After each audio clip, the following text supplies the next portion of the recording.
عزیزان گرامی وقار، اللہ تعالیٰ نے قرآن پاک میں فرمایا بے شک دین اللہ کے نزدیک اسلام ہی ہے۔ ویسے تو دنیا میں بہت سارے مذاہب، بہت سارے ادیان ہیں، اللہ تعالیٰ جس دین کو پسند فرماتا ہے وہ دین اسلام ہے۔ قرآن مقدسہ میں اللہ نے فرمایا رضیت لکم الاسلام دینا، میں تمہیں اسلام دے کر راضی ہوا۔ اور یہ ایک ہی دین ہے جو کمپلیٹ دین ہے۔ قرآن پاک میں اس کے لیے بھی اللہ نے فرمایا الیوم اکملت لکم دینکم واتممت علیکم نعمتی، آج کے دن میں نے دین تمہارا مکمل کر دیا اور اپنی نعمتیں تمام کر دیں۔ تو دین کا مکمل ہونا اس کا مطلب ہے کہ اس میں اب کوئی گوشہ باقی نہیں رہ گیا۔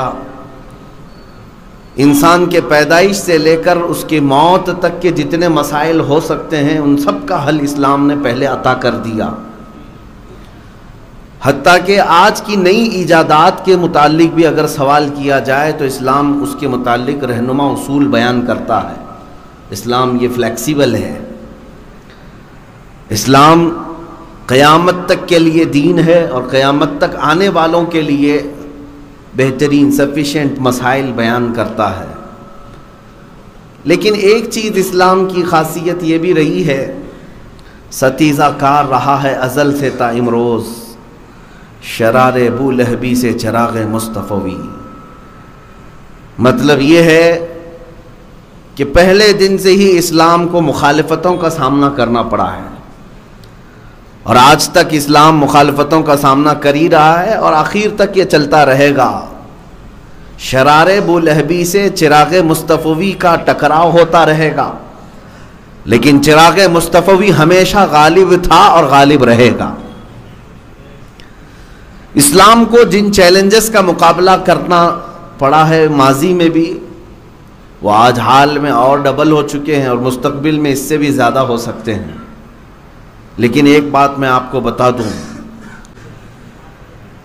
ویسے دیکھا جائے تو اسلام کو اس کے ماننے والوں نے اپنے گھروں میں اجنبی کر رکھا ہے۔ مسلمان جس طرح سے اسلام پر عمل پیرا ہونا چاہیے تھا اتنے تو نہیں ہیں۔ اگر ہمارے اعمال کی بنیاد پر اسلام کو زندہ رہنا ہوتا تو اسلام کو اس کے ماننے والوں نے بہت ساری تکلیفیں دی ہیں، نقصانات پہنچائے۔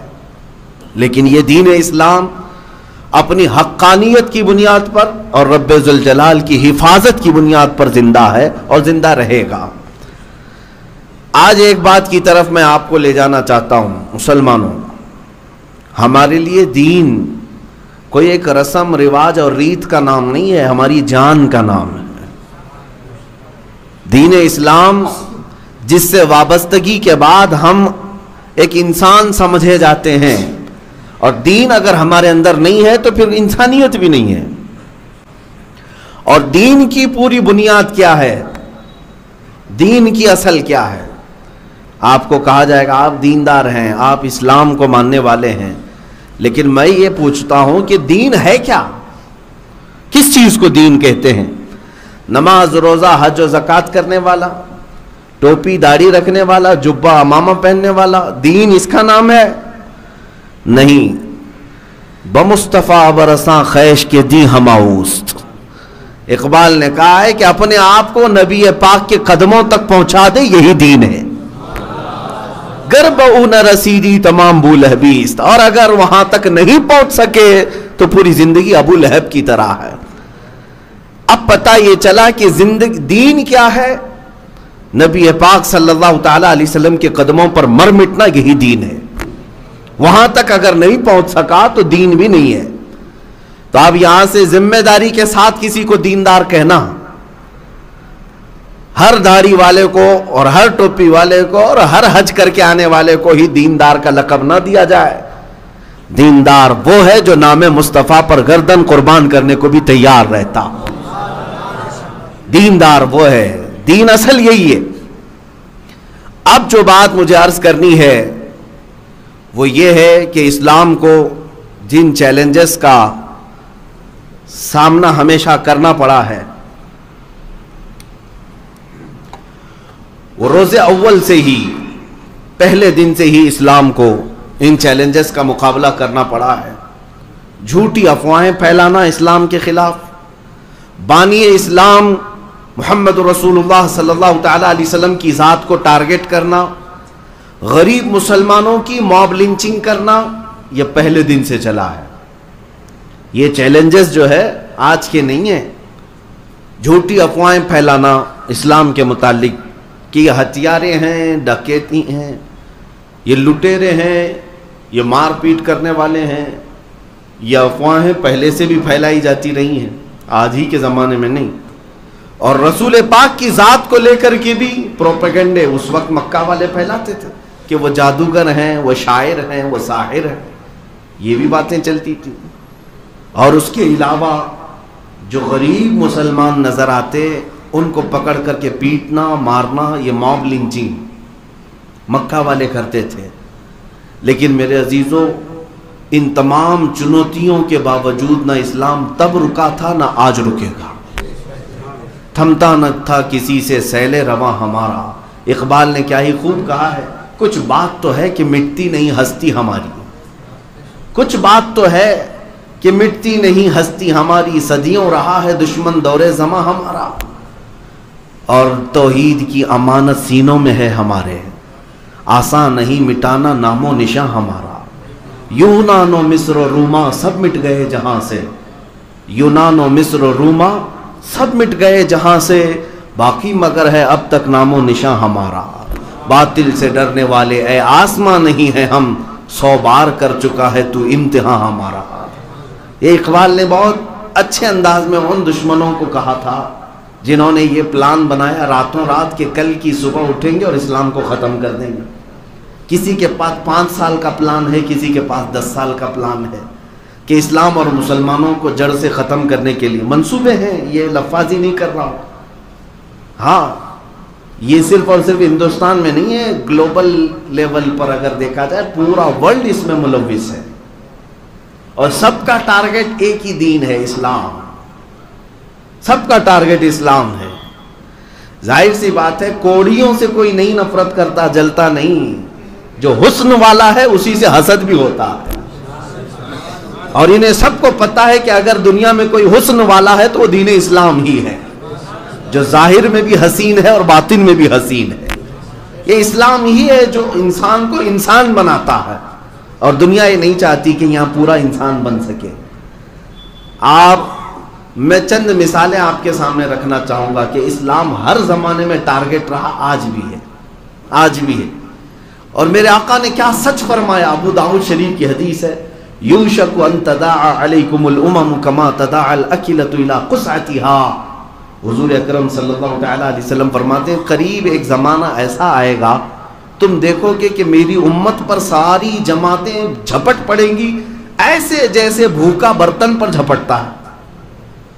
جیسے بھوکا آدمی برتن پر جھپٹا مارتا ہے، اس طرح ساری قومیں دنیا میں جتنی ہیں وہ سب مسلمانوں پر جھپٹ پڑیں گی. صحابہ نے پوچھا بھی تھا، یومئذ نحن من قلۃ یا رسول اللہ صلی اللہ تعالی علیہ وسلم، یا رسول اللہ کیا اس زمانے میں ہماری تعداد کم ہوگی؟ کیوں ایسا سب جھپٹ پڑیں گے؟ حضور نے فرمایا ولکنکم کثیرون غثاء کغثاء السیل.